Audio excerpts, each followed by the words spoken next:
નમસ્કાર, અમારી YouTube channel રાજસમાં આપનું સ્વાગત છે. મારો છે શિક્ષણ વ્યવસ્થા પાર્ટ 1 3 જુલાઈ 2022. હવે હું માહિતી આપીશ. જો મારો વિષય બરાબર લાગે તો લાઈક કરો, શેર કરો, સબસ્ક્રાઈબ કરો. તો સબસ્ક્રાઈબ નામશો અને બાજુમાં બેલ આઇકન બટન દબાવજો, જેથી નોટિફિકેશન દ્વારા બીજા વિડીયો આપને મળી શકશે. હવે ઇન્ફોર્મેશન આપો. આ શિક્ષણ વ્યવસ્થા મેં લખેલી છે અને હું બોલું છું. શિક્ષણ વ્યવસ્થા સ્વદેશી, બિલકુલ સ્વદેશી હોવી જોઈએ. આપણે વિદેશી છીએ. હવે આગળ બોલો, ખબર પડશે. જિંદગીમાં કામ નથી આવતું તે ભણવામાં આવે છે. ખોટું ભરેલું હોય માટે સાચું યાદ રહેતું નથી. દિમાગમાં ગંદકી હોય માટે શું થાય?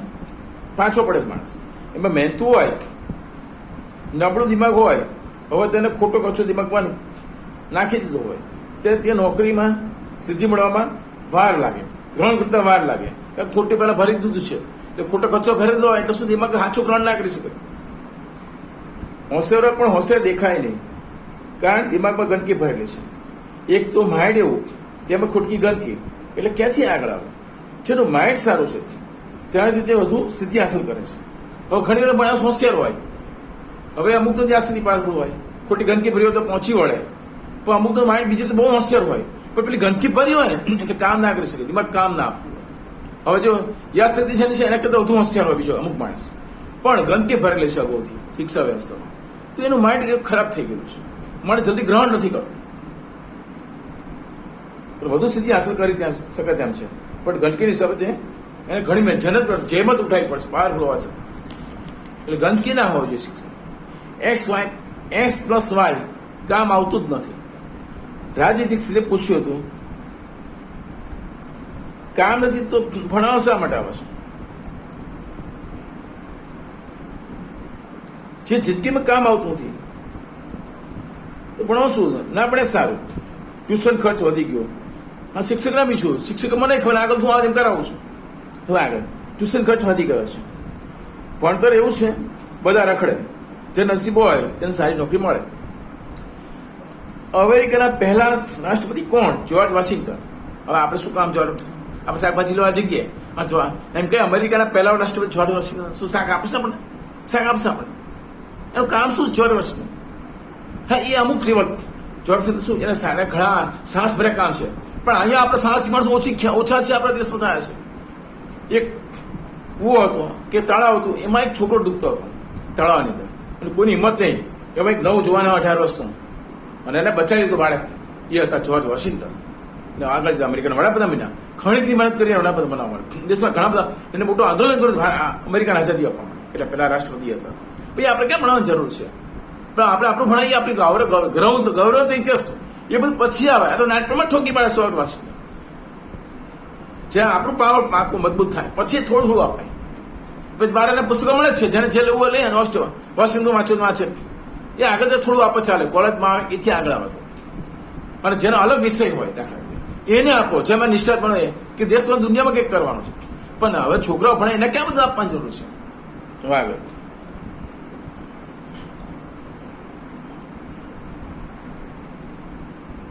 હવે છોકરા હોશિયાર હોય પણ આવું બધું ગંદકી ફરી દઈએ. હવે આપણે આપણા માણસોને યાદ ના હોય, અમેરિકન રાષ્ટ્રપતિ બધું યાદ હોય, એને પછી કોણ આપણે 2 કે 3 પેઢી નામ યાદ હોય, આગળ તમને યાદ ના હોય. મને યાદ છે, મારું નામ રાજહર્ષ ઉગીલાલ ભીખાલાલ ડાયાલાલ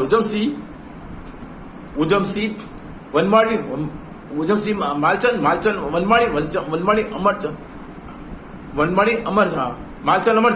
વનમાળી. આ બધા મને યાદ છે. આગળ પણ અત્યારે 3 પેઢી વધારે તો અમેરિકાના 7 પેઢી સુધી ખબર હોય, 7 રાષ્ટ્રપતિ કોણ એ ખબર હોય, અહીંની ખબર ના હોય. શું કરવાનું? આપણે દેશનું આપણે જરૂરી છે, તો આપણે દેશ આગળ આવે, તો આપણે પ્રગતિ થાય. હવે આગળ આ દેશ તો નરરત્નનો છે. અહીં અનેક નવરત્ન થયા જે જગતમાં ક્યાંય નથી. જીરોની શોધના કરનાર માણસ ભારતમાં હતો. તમે સાહસ કરો, સાહસથી માણસ આગળ વધે, એવું શિક્ષણ હોય જે આપણે મહાપુરુષોના. કોણ આગળ ગયું? ધીરુભાઈ અંબાણી ક્યાં ભણ્યા? 9 પાસ હતા. તો રિલાયન્સ આટલું મોટું સામ્રાજ્ય રિલાયન્સ બનાવ્યું, 60 વર્ષ મરી ગયા, પણ કેટલું મોટું સામ્રાજ્ય બનાવી ગયા. આઈન્સ્ટાઈન 9 પાસ હતા જર્મનના, મહાન વૈજ્ઞાનિક બન્યા. ઘનશ્યામ બિરલા 8 પાસ હતા. હવે બાપુનગરની એક વાત કરું કે આથી 20 વર્ષ પહેલા જે શેઠિયાઓ હતા 20-25 મરી ગયા, પણ ગુડ ચાપતા છતાં 10 ફેક્ટરી ચલાવી હીરાની. હવે એ મેનેજર તરીકે જે માણસ મૂકે એમ દગો ના કરે, મેનેજર તરીકે મૂકે માણસ.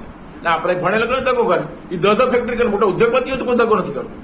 માણસે પારખવાની તાકાત આમાં દગો નહીં આપે, મને રોડ પર નહીં લાવે, એ પારખવાની તાકાત ચોકસાઈ એ હતા હાલમાં છે નહીં. અને એ તો બધા મરી ગયા, 1 નહીં 2 નહીં 3 નહીં. હવે ઘણા શેઠિયા અંગૂઠા જ મારે, લખતા જ ના આવડે પોતાના, છતાં મોટા મોટા ફેક્ટરી ચલાવે છે. માણસે પારખવાની તાકાત એ નથી આપણી પાસે. હાલમાં ચોકસાઈ અભાવ છે. એ જમીન ખરીદવા કોઈ છેતર નથી. એટલે ભણતર હોય સાથે ગણતર હોવું જોઈએ. હવે આગળ ઘનશ્યામ બિરલા 8 જ પાસ.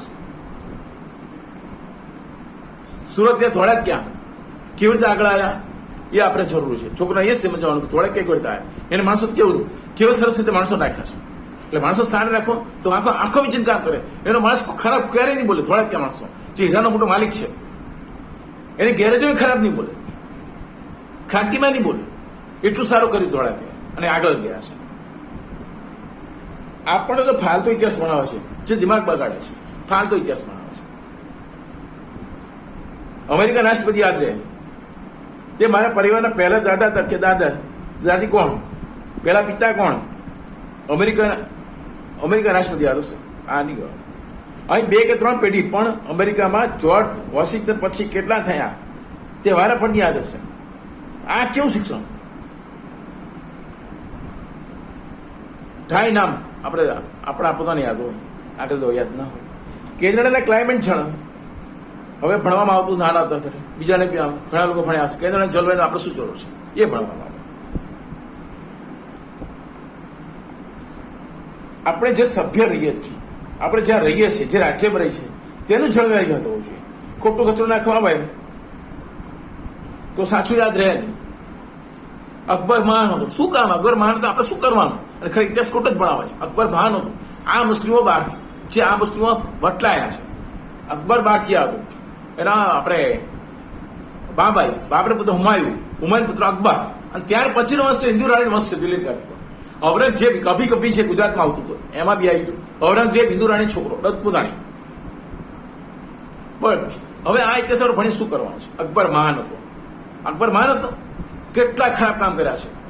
જયારે દુષ્કાળ પડે ગુજરાતમાં 30 લાખ લોકો મરી ગયો. રિયલ હિસ્ટ્રી ઇન્ડિયામાં આવે છે. એ સમય 60 લાખ હશે ભાઈ. દુનિયાની વસ્તી ક્યાં હતી? ગુજરાત 70 લાખ, 30 લાખ માણસ મરી ગયું એવું કહેવાય છે. એવું રિયલ હિસ્ટ્રી ઓફ ઇન્ડિયા ચેનલમાં આવે. રિયલ હિસ્ટ્રી ઓફ ઇન્ડિયામાં આવે છે. શું એને સારું કામ? 81 રાજા હતા. જે ઇમારત બનાવી 81 રાજાઓની ઇમારત છે. પોરસ સિકંદર આવ્યો. સિકંદર પોરસ આવ્યો. પણ ખરેખર પોરસ સિકંદર આવ્યો. ઇતિહાસ ખોટો ભણાવાય છે. કારણ કે મુસ્લિમ તુષ્ટિકરણનો ઇતિહાસ છે. મુસ્લિમો તો હાથ વટલાયેલા છે, પણ મુસ્લિમો અમારું સારું લખાય સરકાર. મુસ્લિમો સમજવાનું જરૂર છે કે આપણે હુલ્લો બનાવે છે, આપણે ગરીબ રાખવાનો પ્લાન છે. હિન્દુને રાખે, મુસ્લિમોને ગરીબ રાખે. જે 5 કરોડ ભારતીય આવ્યા એમાં લાખો મુસ્લિમો છોકરા ઉપડી ગયા. કિડની કાઢી આ તે હિન્દુના ઉપડી ગયા, બધાને ઉપડી ગયા છે. હવે આ લોકો સારું કામ કરે છે, દેશ તોડી પ્રવૃત્તિ કરે છે, પણ આ ઉલ્લો બનાવવાનું કામ ચાલે છે. હવે આગળ 1857 વડો આપણે જીતી ગયા હતા. 55 મને હારી ગયા હતા. સિંધિયા પછી એ સમયે મંગળ પાંડે ઉત્તરાયણ કરી દીધી. એ લોકો ખબર પડી ભારતમાં તોફાન થવાનું છે, એટલે દરિયા શક્તિ નગરથી તૈયારી કરી નાખી. છતાં એ લોકો હારી ગયા. એક સત્ર થયો નહીં તોય તૈયારી કરી નાખી, તોય 10 ગણ શસ્ત્રો તોય હારી ગયા. કે અહીંયા બધી રાષ્ટ્રીય ભવનો હતી, એ લોકો શસ્ત્રો મૂકીને ભાગ્યા તો હારી ગયા. પણ નિઝામે પટિયાલા રાજા આ બધા તાર કરીને બોલાયા. તો અમે 5 લાખ સાપ થઈ ગયા બળવંતમાં. તો અમે સોનાર ભાઈ, અમે રૂપિયા આપીએ, અમે લશ્કર આપીએ એમ કરીને બોલાયા ફરી. અને ઇતિહાસ ખોટો ભણાવાય છે. અંગ્રેજો શું છે? ડરપોક ને વફાદાર આઈએસ જોઈએ. એટલે બ્યુરોક્રેસી આપણી નબળી છે. એટલે આપણે પાકિસ્તાનમાં કેસ કરી ના શકીએ. ભારતમાં મિની પાકિસ્તાન એ તો નરેન્દ્ર મોદી હોશિયાર છે. કાશે 3 વિભાગમાં વહેંચ્યું. હવે શિક્ષણ બદલાશે. દુનિયા આપણે વિશ્વ લેવલનું શિક્ષણ બનાવવાશે.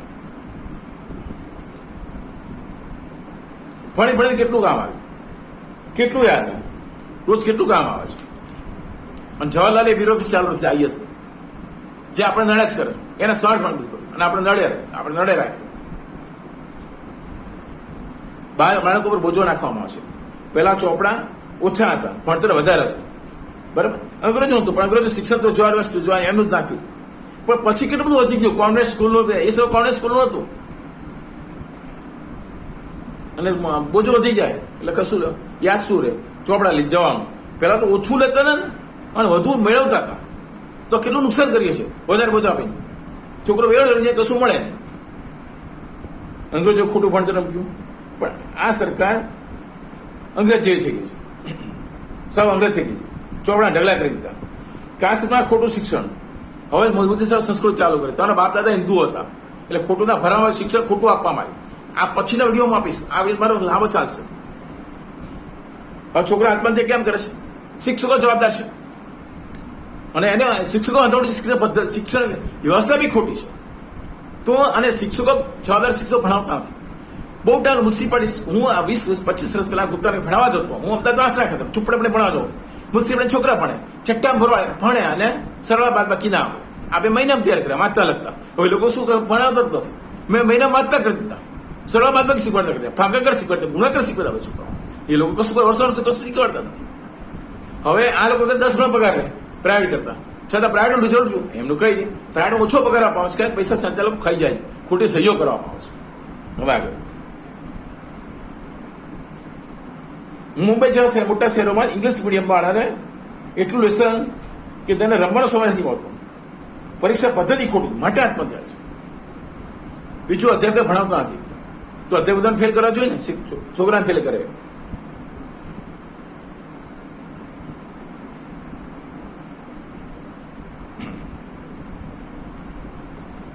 હવે આ લોકો પ્રાઇવેટ શિક્ષકો ના ભણાય, પ્રાઇવેટ ટ્યુશન કરે. ટ્યુશનની શું જરૂર હોય? પહેલા કેમ ટ્યુશન હતા? 35 છોકરા 2 કે 3 નબળા, બધા નબળા ન હોય. પહેલા વખત નવું હતું નબળા હતા, બધા 3 નબળા હોય. હવે તો 70% નબળા હોય છોકરા. અડધો ક્લાસ હોય, 5 17 જણ નબળા હોય. એવું હોય? 1 કે 2 જ હોય.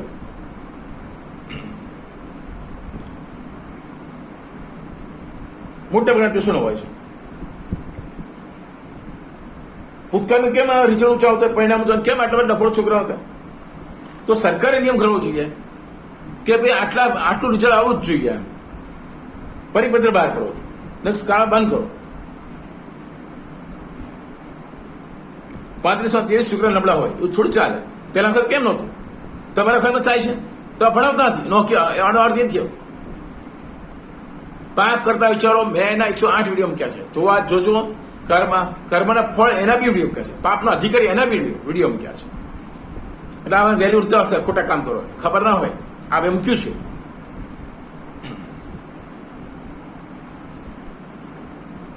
પછી બધું અલગ આવું કરે. મારા યુટ્યુબમાં 108 થી પાપ કરતા વિચારો 108 વિડીયો બહુ જોરદાર છે, ખબર પડશે. વિદ્યાર્થી ફેલ કરતા અધ્યાપકને ફેલ કરો. 100 માંથી 90 માર્ક આવે હોશિયાર. શું ડિગ્રી પર માણસ કિંમત આપવાની છે? અંગ્રેજો લાયા ડિગ્રી હતી જ નહીં. અહીંયા અંબાણી 9 પાસ અને 4.5 લાખ કરોડનું એમ્પાયર મૂકી ગયા 60 વર્ષની ઉંમર. આઈન્સ્ટાઈન 9 પાસ હતા, તો જગતે E+² સિદ્ધાંત આપ્યો. ન્યૂટન આ પાસ 8 પાસ હતા, સ્કૂલમાં ભણવા હાવ નપાસ થતા હતા, કાઢી મૂક્યા હતા. તો એ મોટા વૈજ્ઞાનિક બન્યા. દાન ડિગ્રીથી નહીં, ડિગ્રીથી નામ અપાય, ત્યાં આવડત હોશિયારી અપાય. ધીરુભાઈ 9 ફેલ હતા. પેટ્રોલ પંપ કહેતા હું ઉદ્યોગપતિ બનીશ, બધા હસવા માંડતા હતા. અને સાચે ઉદ્યોગપતિ બન્યા. સપના ઊંચા રાખવું, કોઈ ગમે તે કહે, બધા હસતા હતા, પણ હંમેશા એના સ્વપ્ન ઊંચા રાખ્યા હતા. બધું એને કોઈનું હસવાનું ધ્યાન નહોતું લીધું. ઘનશ્યામ બિરલા 4 પાસ અને કલકત્તા આવી ગયા, લાખો કરોડનું સામ્રાજ્ય બનાવ્યું. જીવનની તુલનામાં એટલે જીવનની પરીક્ષાનું શું મહત્વ છે? દાનનું મહત્વ છે, પણ ડિગ્રીનું નહીં. દાન ડિગ્રીથી નહીં, આવડથી મપાય. અંગ્રેજી બહુ જ ગરીબ ભાષા છે. વળી અહીંના છોકરાઓ પરાણે મારી જોડે અંગ્રેજી ભણાવાય. તું અંગ્રેજીમાં કેમ ના પાસ? બધામાં પાસ. અંગ્રેજીમાં કેમ ના પાસ? અંગ્રેજીમાં ના પાસ એટલે કે અંગ્રેજી ભાષાનું મૂલ્ય નહીં. એવું અંગ્રેજી કેટલું નુકસાન. હવે અંગ્રેજી કેટલું નુકસાન જો HIV/AIDS પ્રજનનમાં મોટું. હવે ઇંગ્લિશ આવડે પણ બહુ પાવરફુલ હોય. HIV/AIDS પાવરફુલ 10 ગણો હોય. એ પ્રોજેક્ટ ઓફિસર બને, પોતાની સંસ્થા બનાવે, તો એને દિલ્હી જવા ના મળે. 25,000 પહેલા પેલા 5,000 કમાતો તને દિલ્હી જવા 50,000 પગાર પડે. ઇંગ્લિશ આવડે ખાલી અમારી પર ઓફિસર હોય, બરાબર, જેને કાઉન્સિલર કહેવાય, ઓફિસર મારી તરફ હોય, અને એ 5,000 પગાર હોય એ ટાઈમે. ભાઈ 25 વર્ષ પહેલા અમારે 3.5 હોય, અમારો 1,500 પગાર હોય, એ લોકો 3,500 પગાર હોય. તો અમે શું કલાક 2 કલાક કામ કરવાનું બહાર વિસ્તારમાં. હવે તો એ લોકો 50,000 પગાર પહોંચી ગયા. પણ 10 કરોડ પાવરફુલ માણસ ઇંગ્લિશ નથી આવડતું એટલે ત્યાં દિલ્હી ના પહોંચે. ક્યાંથી દેશનો વિકાસ થાય? આમ ના તો કેટલા નબળા મોટા હોદ્દા પર પહોંચી ગયા છે ઇંગ્લિશના હિસાબે. દેશનો નાશ વળી ગયો છે આ દેશનો કેટલું આર્થિક નુકસાન થાય છે. જેવા તો નબળા માણસો આગળ હોદ્દા પામથી ખાલી ઇંગ્લિશના આવડતના હિસાબે કેટલું દેશને નુકસાન પડે છે. હવે આગળ તો સારા માણસ આગળ આવે તો એ કેટલા બધા લોકોને આગળ આવે, દેશ કેટલો બધો આગળ આવે, કેટલી સામાજિક સંસ્થાઓ બનાવે, કેટલી સામાજિક સંસ્થાઓને ઉત્તેજન આપે, માહિતી આપે. હવે આગળ અંગ્રેજી જે 5મી સદી ભાષા છે, જેને પોતાનું આગ્યું વ્યાકરણ નથી, ફૂલ ભરેલી ભાષા છે, કોમ્પ્યુટર ફિટ થતી બી નથી. સંસ્કૃત ફિટ થાય છે, સંપૂર્ણ ભાષા છે. અંગ્રેજી મૂર્ખ લોકોની ભાષા છે, તેનું પોતાનું આગવું ગ્રામર નથી. અંગ્રેજી ભાષા પરમ મૂર્ખોની ભાષા છે. હંમેશા શિક્ષણ વ્યવસ્થા માતૃભાષામાં જ હોવી જોઈએ. સનના એમને કોઈ એક જ શબ્દ છે, સૂર્ય. સનનો એક જ સૂન, SUN, સન, સૂર્ય, આ એક જ શબ્દ છે. જ્યારે આપણે અહીંયા 84 શબ્દો છે, દિનકર, દિવાકર, રવિ, માર્કંડ, ભાસ્કર, ચંદ્રના આપણે 56 શબ્દો છે સંસ્કૃતમાં, એમને એક જ શબ્દ છે, મૂન. વોટર માટે અંગ્રેજીમાં એક જ શબ્દ છે.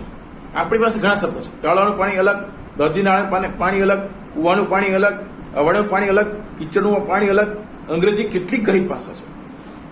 ફુવા, ચાચા, કાકા, મામા બધા મળે અંકલ, અને માસી, કાકી, ભાઈ બધા મળે એક જ આંટી.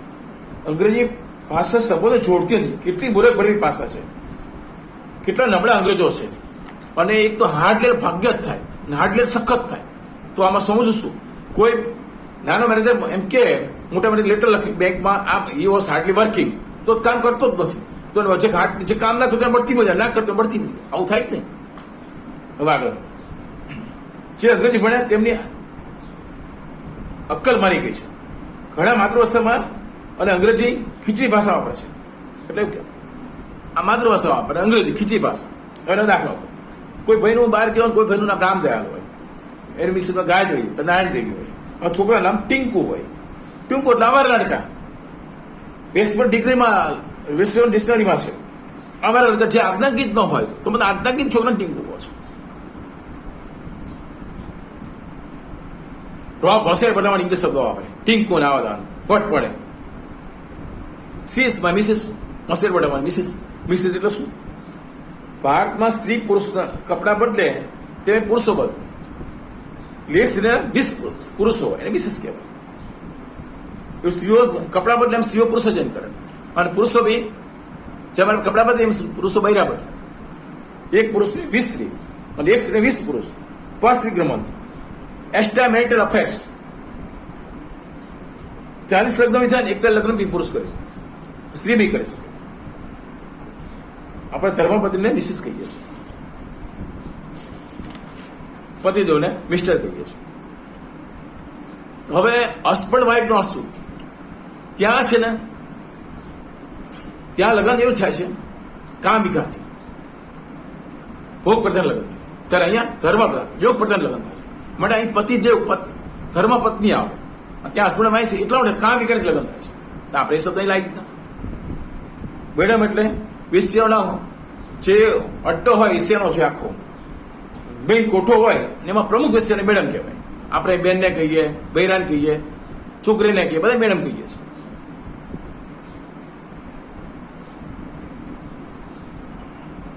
હવે કવિતા છે ઇંગ્લિશમાં, છોકરા ભણવામાં આવે છે. Rain go come again other day, little the want to stray, બાઈસ તુમ ચલી જા યા મત આના. એનો ગુજરાત એનો અર્થ એવો થાય, બાઈસ તુમ ચલી જા યા મત આના, મુझे ખેલના હૈ. બાઈસ વરસાદ તો આવીશ નહીં, અહીં ના આવીશ, અહીં નો આવીશ, મારે રમવું છે. કરોડો બાળકોએ ગાઈ, ભગવાને સાંભળી, વરસાદ નહીં આવે અને દુષ્કાળ પડશે તો આપણો 60% વરસાદ પર આપણે ખેતી આધારિત છે, 40% સિંચાઈ પર છે. તો આપણે હાલત શું થશે? ઇંગ્લેન્ડમાં મોસમ ખરાબ છે, આપણે તો વરસાદ બોલાવવો પડે. ત્યાં મોસમ ખરાબ છે. પુટ એટલે બ્યુટી પુટ, તો બ્યુટી પુટ બુટ થવું જોઈએ ને, બટ શું કામ થાય? જો બ્યુટી બટ થાય તો બ્યુટી પટ થવું જોઈએ. સ્યુટી કટ તો કૂટ થવું જોઈએ, બ્યુટી પૂટ થતું હોય તો આવી પહોંચ પરમ મૂર્ખોની ભાષા છે. કેમેસ્ટ્રી તો સીએ છે ચા આવે તો કેમેસ્ટ્રી તો કેમેસ્ટ્રી શા માટે કેમેસ્ટ્રી જ આવે ને, CHMIST રવાય કેમેસ્ટ્રી આવવું જોઈએ. CH ચા થાય તો પછી કેમેસ્ટ્રી થવું જોઈએ, કેમેસ્ટ્રી શા માટે થાય, CHMIST રવાય. કેટલી કમજોર ભાષા છે. ડેથ એટલે મરેલા, મમ્મી એટલે સબ. ઇજિપ્તમાં મિસરમાં મરેલા માણસ મમ્મી કહે છે, અમારી માં મમ્મી, પિતાજી ડેડ. મેકોલો એ શિક્ષણ વ્યવસ્થા એવી બનાવી, તેને તેના બાપને કાગળ લખ્યો હું ભણતર એવું બનાવીશ કે દિમાગથી અંગ્રેજ હશે અને શરીરથી હિન્દુસ્તાની. મારી શિક્ષણ વ્યવસ્થા હા હવે અંગ્રેજો હિસાબે સારું કામ કરશે. મારી શિક્ષણ વ્યવસ્થા એવી હશે કે અંગ્રેજો હિસાબે સારું કામ થશે. સૌથી વધારે ગાળ પોતાની ભાતીગળે આગવી સંસ્કૃતિ આપશે અને પોતાના માતા પિતાને ગાળ દેશે. હાલ અને અંગ્રેજો રાજ હતું ત્યારે હિન્દુ સાધન બાવો કહેતા, પછી પરચો પડે એટલે કે પછી માફી માંગે. અમને ખબર નહીં, બધા આવું કોન્વેન્ટ શીખવાડ્યું છે. શિક્ષણ જેવું મળ્યું છે કોન્વેન્ટ તેમજ અન્ય જગ્યાથી લે છે. શિક્ષણ એવું આપણી જાતને શિક્ષણ આપણી જાત લઘુજાત ગણતી, આપણે બધા બુદ્ધિશાળી એટલે આપણે આગળ આવીએ શિક્ષણ જેવું બનાવ્યું. આપણે ઘણો ઇતિહાસ કાઢી નાખ્યો અને એમને ઇતિહાસ ચાલુ કર્યો, જોર્જ પહેલો જોર્જ બીજો. આપણે લઘુજાત નહીં પડી ગઈ, આપણે બુદ્ધિશાળી નથી, અંગ્રેજો બુદ્ધિશાળી છે. આપણે ગર્વ ઇતિહાસ ખલાસ કર્યો પણ ત્યાં આપણા પુસ્તકો સંશોધન કરે કે અમે સંશોધન કર્યા, ત્યાંની પબ્લિક એવું બનાવે છે. તો આગળ જો આપણે આપણો ઇતિહાસ ભણાવાય છે, આપણો ઇતિહાસ ભણાવાય તો ભારતીય છોકરા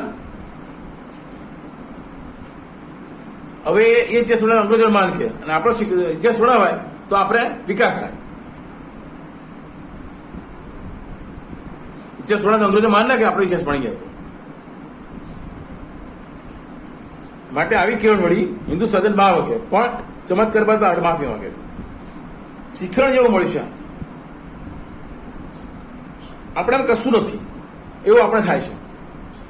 ભારતીય સંસ્કૃતિ ચાર્ટ બહુ ઊંચું છે. મેં કલો વિચાર્યું ભારતીય ન્યાય પદ્ધતિ નાશ થઈ જાય અને ભારતીય સમાજ તૂટી જાય. રાધે દીક્ષિતભાઈએ ત્યાં રહીને ઇંગ્લેન્ડમાં ઇન્ડિયન ઓફિસ લાઇબ્રેરીમાંથી 50,000 દસ્તાવેજ નીકાળ્યા. તે પણ ઘણા લોકોની મદદથી નીકળ્યા. મેકોલે ભારતમાં ઓફિસર બને આવ્યો એટલે રાધે દીક્ષિતે એક કાગળ મળ્યો અને તેમાં એને બાપાને લખ્યું હતું કે ભારતીય સમાજને ખતમ કરવો હોય તો ન્યાય પદ્ધતિ CPC IPC આ બધી ખતમ કરી નાખવાની. આ ન્યાય એટલે આ બધું લાવી દેવાનું એટલે ન્યાય પદ્ધતિ ખતમ. ભારતીય શિક્ષણ વ્યવસ્થા નાશ થઈ જાય. જગતની સૌથી શ્રેષ્ઠ શિક્ષણ બધી ભારતીય છે. નાલંદા તક્ષશિલા ત્યાં બહારના લોકો ભણવા આવતા હતા. ઈરાની સિકંદર આવો તો લાખો પુસ્તક વાંચી નાખ્યા, 3 લાખ જેટલા ત્યાં હતા, બધા મારી નાખ્યા. હવે ગુરુકુળમાં એ સમયે આપણે શિક્ષણ હતા, 25 બ્રહ્મચર્ય પાડતા અને શિક્ષણ ગ્રહણ કરતા, સંસ્કાર મળતા હતા. આ સંસ્કારને સમાજમાં જતા તેને ભારતીય સંસ્કૃતિ કહેવાતી હતી. ઋષિ મુનિ જ્ઞાની ગુરુકુળ ચલાવતા હતા. અહીં વેદો પુરાણો અને ઉપનિષદોનું દાન આપવામાં આવતું. ભારતનું જ્ઞાન અને મનીષા સંસ્કૃતમાં હતું. ભારતીય જ્ઞાન અને મનીષા સંસ્કૃતમાં હતું. ગુરુકુળ નાશ કરવા તેને ગેરકાનૂન ઠેરાય. ગુરુકુળ નાશ એટલે ગેરકાનૂન. સંસ્કૃત ભાષાથી ચાલે તેને માન્યતા નહીં, સ્કૂલ ચાલે તો માન્યતા નહીં. ગુરુકુળને ઇનલીગલ કરીને અંગ્રેજ સરકારે માન્યતા નહોતી આપી. હવે આગળ અંગ્રેજી માધ્યમ ચાલશે તેને માન્યતા મળશે. ઇન્ડિયન એજ્યુકેશન એક્ટ 1870 ધારો પસાર કર્યો. આ જે ધારો છે સંસ્કૃત માધ્યમ ચાલતા ગુરુકુળો બરબાદ કરી દીધા. અધ્યાપકો મારપીટ સંસ્કૃત ભાષા ચાલતા હતા એ ગુરુકુળ બંધ કરી દીધા અને અધ્યાપકો મારપીટ કરી અને જે વિદ્યાર્થી જાય એને રોકી લેવામાં આવતો ગુરુકુળમાં જાય. મેકોલે પોતાના બાપને ચિઠ્ઠી લખી શરીરથી હિન્દુસ્તાની, દિમાગથી અંગ્રેજ હશે, અંગ્રેજના હિસાબે સારું કામ કરશે. સૌથી વધારે ગાળો પોતાના એટલે કે કોન્વેન્ટમાંથી બહાર નીકળશે તે સૌથી વધારે ભારતીય સંસ્કૃતિ ગાળો થશે અને પોતાના માતા પિતાને ગાળો થશે. મોમ અને ડેડ એટલે મરેલા, મમ્મી એટલે સબ. મેકોલો આજે મરી ગયો પણ તેની આત્મા આપણામાં પ્રવેશી ગઈ છે. પહેલી શાળા કલકત્તામાં કોન્વેન્ટ શાળાની સ્થાપના કરી. અંગ્રેજોએ પૂરી તાકાત લગાવી પણ કોઈ ભારતીય માતા પિતા મૂકવા ના ગયા. અંગ્રેજો ગયા ગામડે ગલી ગલીમાં કોન્વેન્ટ ચાલુ થઈ ગઈ. એવા માતા પિતા બાળકોને જન્મ પહેલા કોન્વેન્ટમાં રજીસ્ટર કરાવવા જાય છે. રજીસ્ટર ના કરાવાય તો એડમિશન ના મળે. તો ભણવું બહુ જરૂરી છે. માતા પિતા માને છે કે કોન્વેન્ટમાં સ્માર્ટ છોકરા મળે છે. દિલ્હી મુંબઈમાં ટાઈ મોજા ટાઈ મોજા પહેરવામાં આવશે. ઇંગ્લેન્ડમાં એક વર્ષમાં 6 મહિના બરફ પડે છે. સૂર્યને નીકળતા નથી. જળવાયુ છે. આજે આપણે સૂર્ય છે ત્યાં આજે સૂર્ય છે, કાલ નથી. એથી વિરુદ્ધ ઉલટું ભારતમાં છે. અને ઠંડી શરદી ના ઘડે ઘડે ખીચામાં રૂમાલ ના કાઢવો પડે. અને ટાઈ એટલા માટે ટાઈ રાખે છે. ફરતો રૂમાલ કહેવાય ટાઈને. અહીં 9 મહિના સુધી ગરમી. આપણે ભારતમાં 9 મહિના સુધી ગરમી, ગુજરાતમાં 12 મહિના ગરમી. મોટી મોટી કંપનીઓ સેલ્સમેન માટે ટાઈ પહેરવા છે. કેટલું ખરાબ કહેવાય. મર ગયા અંગ્રેજ ચલ ગયા મેં કહું. તેની આત્મા આપણામાં પ્રવેશી ગઈ છે. હવે આગળ બીજા વિડીયોમાં હું શિક્ષણ રસ્તે 2 એમાં હું બીજું માહિતી આપીશ. આ પાર્ટ 1 પૂરો થયો.